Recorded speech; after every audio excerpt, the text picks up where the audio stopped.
palapit na yung bakasyon natin.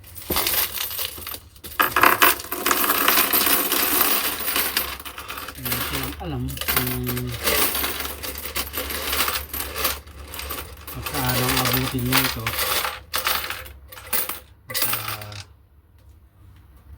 Itong parating na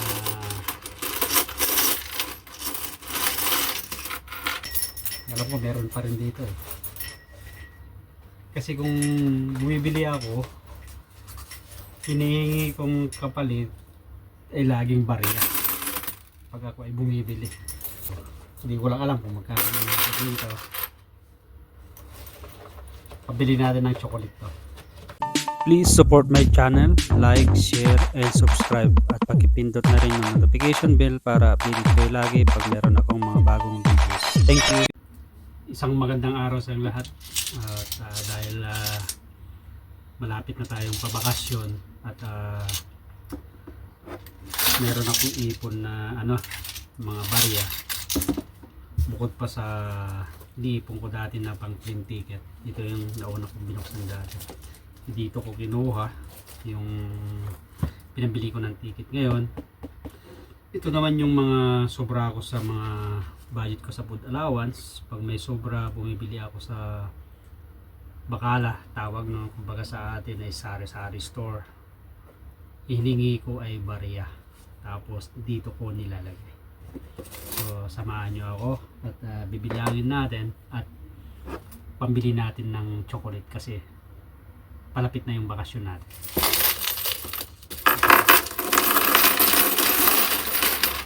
Hindi ko lang alam kung magkaano ang abutin nyo ito.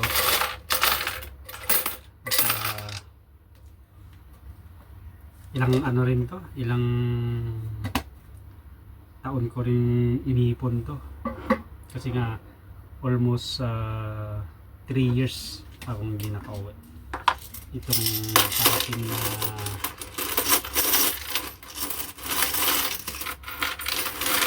parating na na May is 3 years na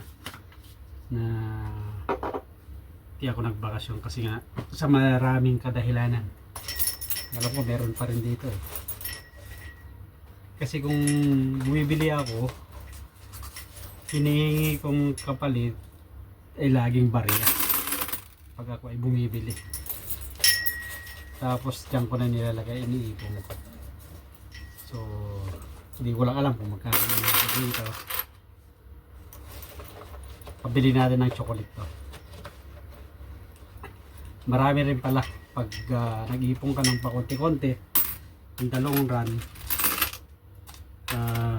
malaking bagay din pala. Katulad dito, ilagay ko lang dyan sa gilid yung sabi ko pag ako ay namimili, coins yung kinukuha kong sukli. Tapos yun na, may mga tornilyo pa. Tapos yun na iniipon ko, yan naipon na. Marami-rami rin to. So pwede nang pambili ito ng chocolate. Yan, pangtambil natin. So halika't samahan nyo ako. Bilangin natin to. Anuin natin into 5 kg. Hati-hatiin natin, tapos ipalit natin at may mga tornilyo pa. Tapos gagamitin natin, pero sabi ko pambili natin ng chocolate. So bilangin natin, samahan nyo ako. Sino ba yung mga katulad kong OFW na ganito rin, nag-iipon, alkansya. So samahan ako at pambili natin.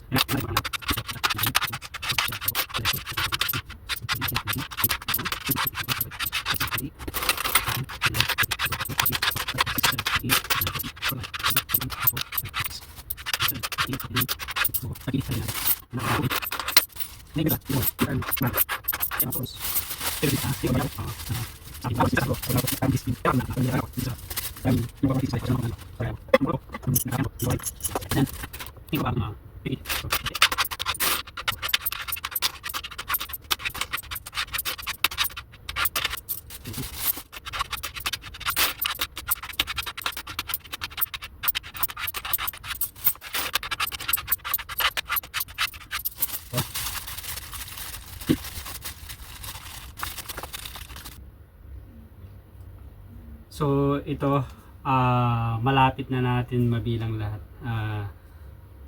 Ang ginawa ko, pinagsisegregate ko, take pa 5 kg. So ito na lang bibilangin natin, konti na lang. So medyo malaki-laki rin. Ang pag naipon din pala talaga, kahit barya-barya, pag naipon yan in na long term, talagang malaki din. Kasi nga, kahit sabihin mo na barya-barya lang, pagdating ng araw, pag naipon, talagang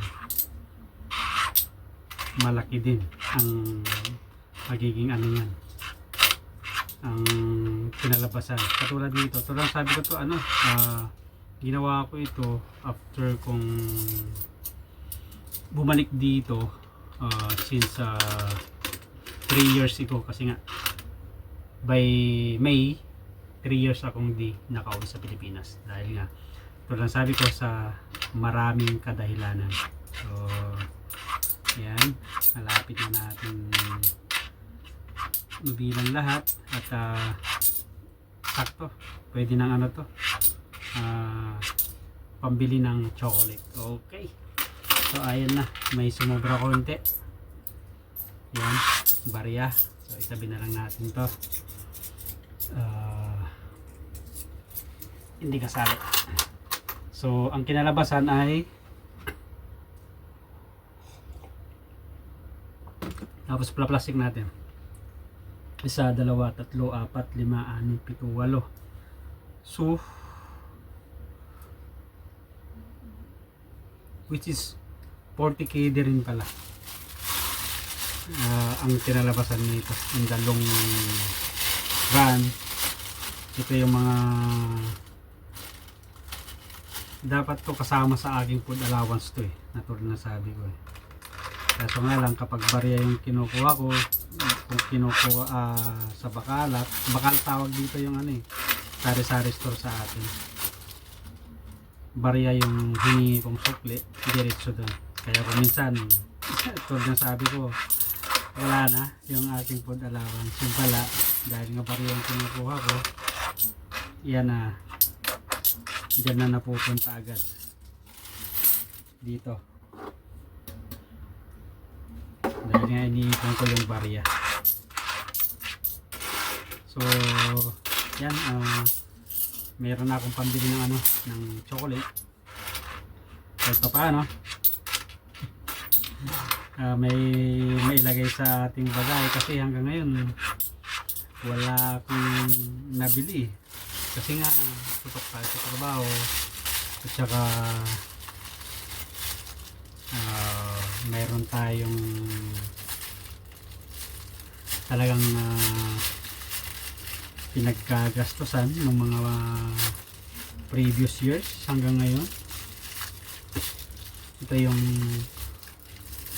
anak ko dahil college na, ang hirap magpayaran ng college na pag wala kang anong tawag nun, talagang pondo, ang hirap. Pero papasalamat ako dahil graduate na rin kahit pa paano.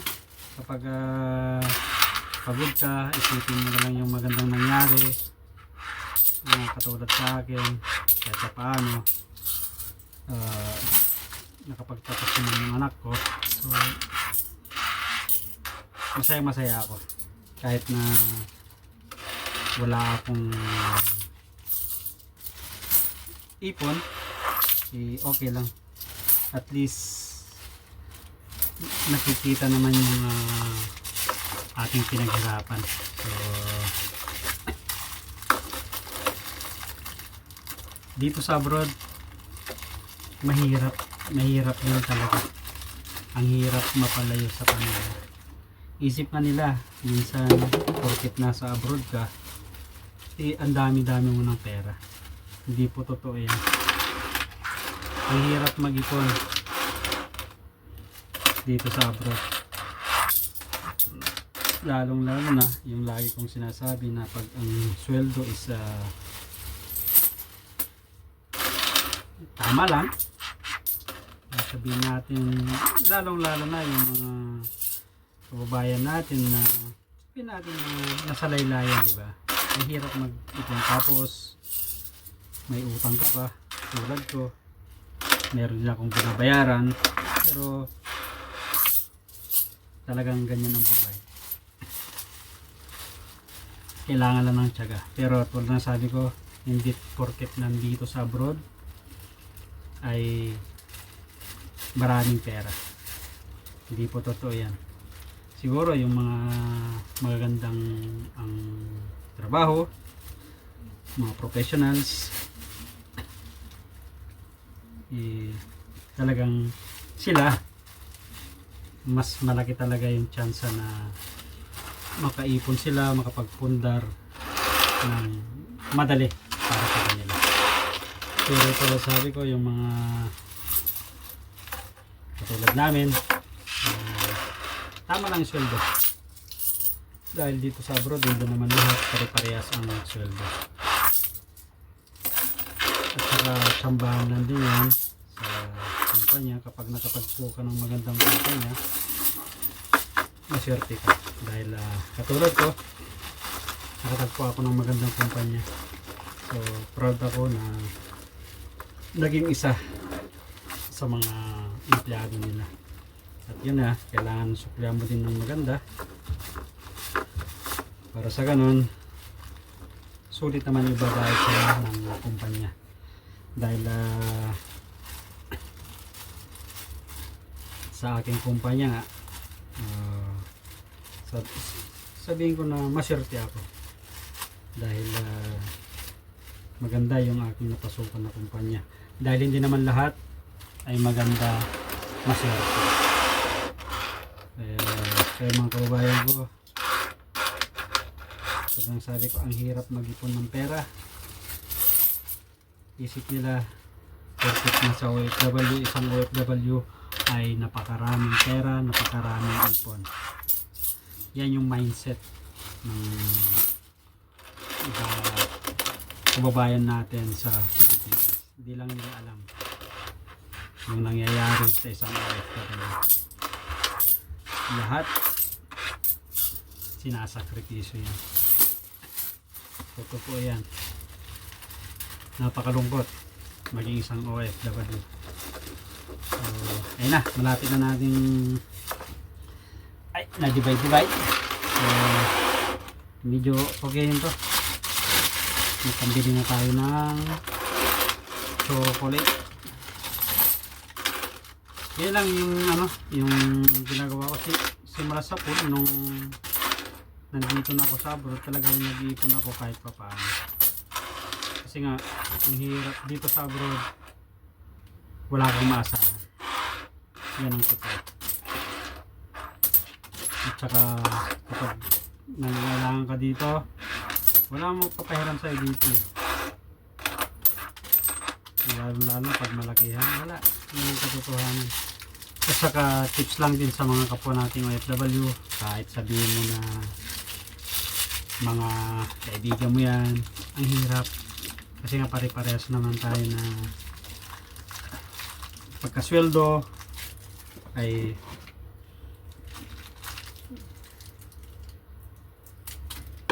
yung pera natin ay papadala na natin sa ating pamilya, di ba? So yan yung katotohanan ng isang OFW na pagkakuha ng sweldo ay wala nang matitira. Sabi ko nga minsan sa isang OFW sa 1 day millionaire 30 days laborer. Nasasabi ko lang yan kasi pagkakuha ng sweldo is yun na, diretso padala na sa pamilya dahil may obligasyon tayo.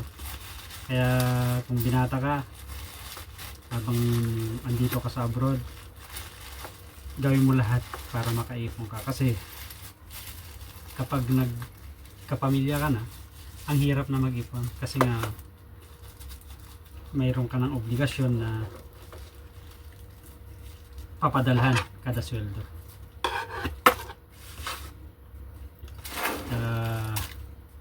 Yung mga like yung sinasabi, yung mga tatay, nanay na OFW, pangalagaan nyo ang kanilang pinapadala. Kapag pinag-aaral kayo, mag-aaral kayo mabuti, kasi dito sa abroad hindi pinupulot ang pera, napakahirap kitain. Yan yung katotohanan dito sa abroad. So ayan, meron na tayong pambili ng chocolate, meron tayong may lalagay sa ating box pag pauwi. Kasi nga kahit pa paano meron tayong may uwi na matamis, dahil nga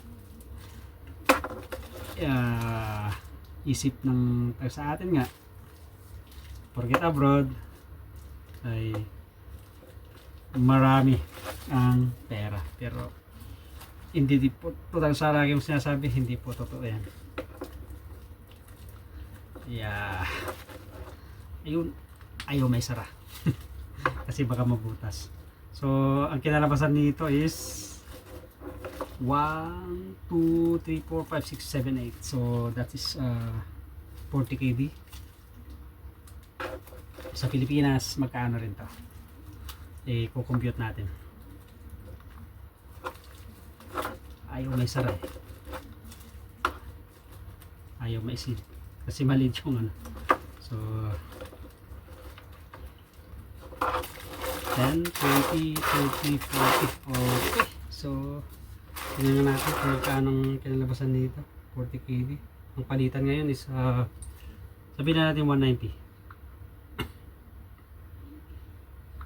So 40 times 190, almost 7,600 din. So in 3 years, kasi tanda ko yan, nung pagbalik ko nilagay ko lang sa gilid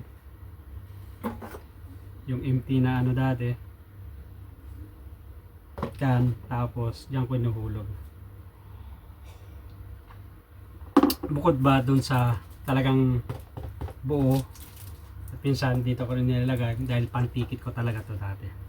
Binuksan ko rin ito, ginawa ko rin ng video. So ito na, mayroon na tayong pambili ng chocolate, kasi nga tulad ng sabi ko, malapit na tayong pauwi. So maraming salamat mga kababayan, mga ka-OFW. Kumusta na ang buhay nyo? Pa-comment below kung totoo yung sinasabi ko na bilang isang OFW ay napakahirap, lalong lalo na kung ang sweldo natin ay hindi naman kasi nung kalakihan, kumbaga nasa laylayan lang. Kumbaga sa atin sa Pilipinas ay minimum wage, at yung iba pa nga ay below minimum wage. So again, hindi madali ang isang OFW, napakahirap. At maraming salamat sa iyong pagsama, at huwag kalimutan mag-comment, reaction sa baba. Yung mga kababayan ko na gumagawa nito, nag-iipon, dahil napakahirap, napakabigat kapag yung sabihin mo na ilang pauwi ka na, doon ka pa mamimili tulad ko ngayon. Dahil sabi ko, hindi ko naman priority yung magbibili, kasi nga mayroon tayong priority. Yung kulad sabi ko, yung ang anak ko ay pinag-aaral namin na misis ko, at papasalamat ako at nakatapos din. So again, maraming salamat sa iyong pagsama mga kababayan, mga OFW. Ingat kayo lagi. At ako pala si Ronnie, kasalukuyang OFW dito sa bansang Kuwait. Pa-support naman ang channel ko, like, share, and subscribe. At pag-uwi natin sa Pilipinas, siguro mas marami tayong mai-content doon, kasi dito nga limited yung ano natin dito,